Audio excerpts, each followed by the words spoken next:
UK लगातार anti India elements का गढ़ बनता जा रहा है। चाहे हम खालिस्तान की बात करें या हिंदू मुस्लिम टेंशन्स की, फ्रीडम ऑफ एक्सप्रेशन के नाम पर बस यूके इन चीज़ों को बढ़ावा देता जा रहा है। अगर बात इन खुद पर आ जाए तो ये पूरा पूरा देश ही बर्बाद कर दें। जैसे यूक्रेन। हेनरी जैक्सन सोसाइटी की रिपोर्ट आने के बाद यूके को दुनिया भर से बेइज्जती का सामना करना पड़ रहा है। अब क्या है इस रिपोर्ट में, ये भारत सरकार और यूके सरकार की टेंशन कैसे बनी हुई है।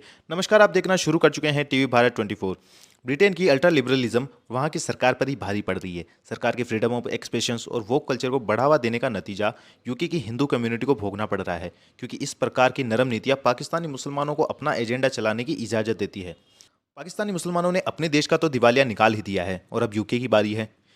यूके में 3 बड़े धर्म हैं, पहला ईसाई, दूसरा इस्लाम और तीसरा हिंदू। इनमें हिंदू की आबादी 10 लाख के करीब है। सितंबर 2022 में हुए हिंदू मुस्लिम झगड़े के बाद टेंशन्स और भी बढ़ गई है। पहले पूरा मामला जान लेते हैं। हेनरी जैक्सन सोसाइटी, जो कि एक यूके बेस्ड थिंक टैंक है, उन्होंने अपनी रिपोर्ट पब्लिश की जिसमें कुछ ऐसा लिखा था जो कई लोगों के गले नहीं उतरा। अब इस पूरी रिपोर्ट के अंदर क्या लिखा हुआ था, पॉइंट बाय पॉइंट समझिए। यूके की स्कूल में मुस्लिम छात्रों ने अपने साथ पढ़ने वाले हिंदू छात्रों को कलमा पढ़ने व इस्लाम अपनाने का दबाव डालते हैं। इंडिया में मुसलमानों पर होने वाले अत्याचारों का जिम्मेदार इन छात्रों को ठहराया जाता है।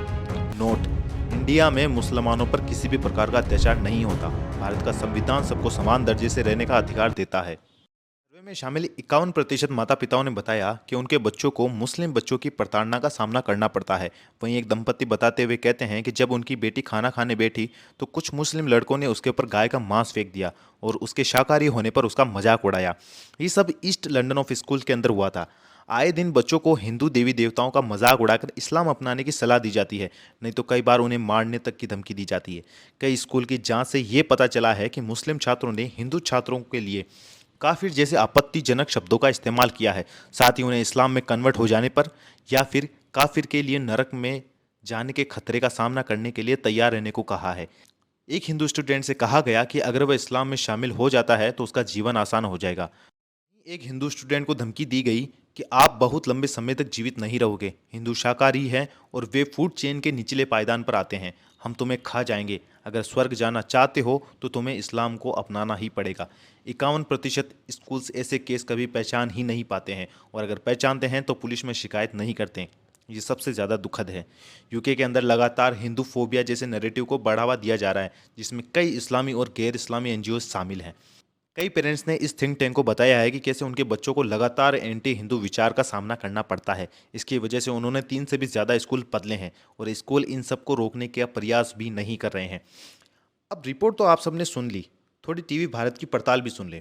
1 फरवरी को GLAA gang masters and labour abuse authorities और IALE इन्वेस्टिगेशन एजेंसी लेबर एक्सप्लॉयटेशंस ने 5 लोगों को गिरफ्तार किया था, जो इंडियन स्टूडेंट को नौकरी का बहाना देकर उनसे गुलामी करवाते थे। कैसे? उन्हें किसी दूर दराज इलाके में होम टेकर, जिसे आप कह सकते हैं जो घर का रखरखाव करता है, उसकी नौकरी दिलवाते हैं, और फिर नौकरी छोड़ने का कोई ऑप्शन नहीं होता है। फिर जो होता है वो नरक से भी बदतर होता है, और ये काम अब भी जारी है।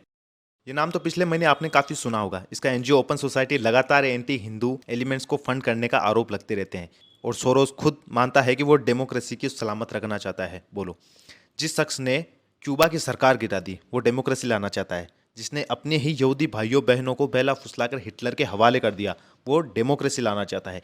कई देशों में अपने पर्सनल एजेंडा चलाने के लिए वहाँ के एंटी एलिमेंट्स को फंड करता है, और वो डेमोक्रेसी लाना चाहता है। वो साफ कहता है कि मैं इंडिया की सरकार गिरा दूंगा, और वो डेमोक्रेसी लाना चाहता है।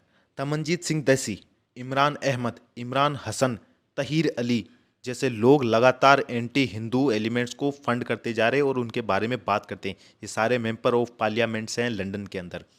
ऑक्सफोर्ड और कैम्ब्रिज जैसी यूनिवर्सिटी में एंटी इंडिया प्रोपेगेंडा चलाने वाले प्रोफेसर्स भरे पड़े हैं। इन्हें डोनेट करने वाले कोई दूसरे लोग नहीं हैं, जबकि विप्रो और महिंद्रा जैसी कंपनीज ही हैं। देखो, प्रॉब्लम काफ़ी बड़ी है, और इसमें गवर्नमेंट को कुछ ना कुछ करना होगा।